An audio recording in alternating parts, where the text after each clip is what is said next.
Hi guys, this is Kurt from Kurt's Polaris, and we're going to install some of our tunnel plates today. The reason for the tunnel plates is they strengthen up this area right down in here by the footwell, so that if you catch a hard object with the front of the snowmobile on the ski, it reinforces this so it doesn't bend the tunnel. It does make the energy go through and bend the A-arm instead of the energy drawing all the way through and bending the tunnel right here. These are the tools that you're going to need to install the tunnel reinforcement plates on your pro snowmobiles or your RMKs. It works on both. You're going to need a hammer and a little punch. You're going to need a Torx, a couple of drills, a 17 millimeter, a 15 millimeter hammer, and some 3/16 drill bits and a clutch tool. To get started, jerk the panel off the sled, and then we're going to pop the secondary clutch off. Got to take the belly pan on the back loose.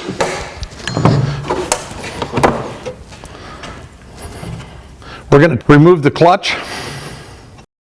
We're going to be taking the belt off of it so we can get the secondary clutch off, and we're just going to get it out of our way. We're going to pull the clutch off, and we want to make sure that the spacers on the back of the clutch stay on the shaft so that you don't lose them, and we'll set that out of our way. Now that the side panel is off, the belt's off, the secondary clutch is off, and the lower belly pan is loosened so we can bring it underneath, then we're going to get a drill, and we're going to start to drill out 5 different rivets here to remove the kick plate for the front of the tunnel here.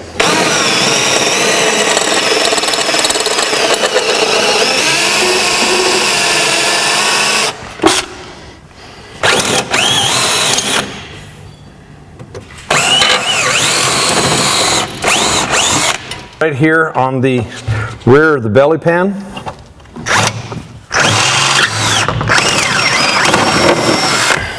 Sometimes when you're drilling the rivets out, the inside shaft part of the rivet doesn't fall out, so you got to take and tap them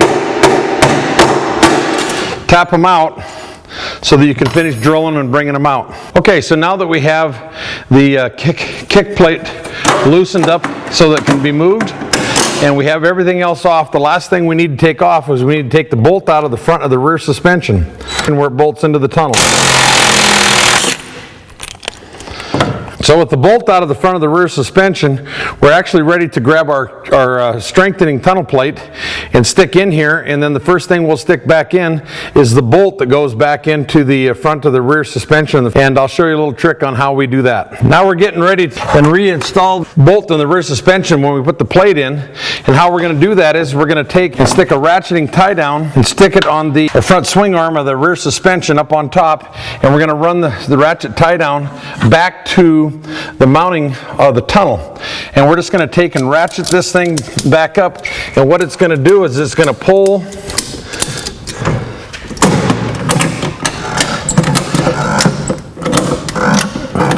this right back to where it needs to be. Now with the tunnel kick plate removed, we take and slide the tunnel plate and reinforcement plate right up into place. Now that the tunnel plate has been installed, we're going to reinstall the bolt back into it. Now that the bolt is restarted back into that, we're just going to take and tighten it back up so it holds it in place. Now that that bolt is reinstalled, we're going to take the nut off of this side and reinstall the washer underneath of it and tighten it back down so it holds the plate in, and then we'll start drilling the holes and putting the rivets in. Now with a lot of the rivets installed, we're going to explain on the plates that there's a series of 3/16 holes all over both plates. Once it's bolted into place like this one is, and the bolt is back in, then you can go ahead and drill those holes out and install the rivets. I left 2 open here so we can see. There's a opening right there, a 3/16.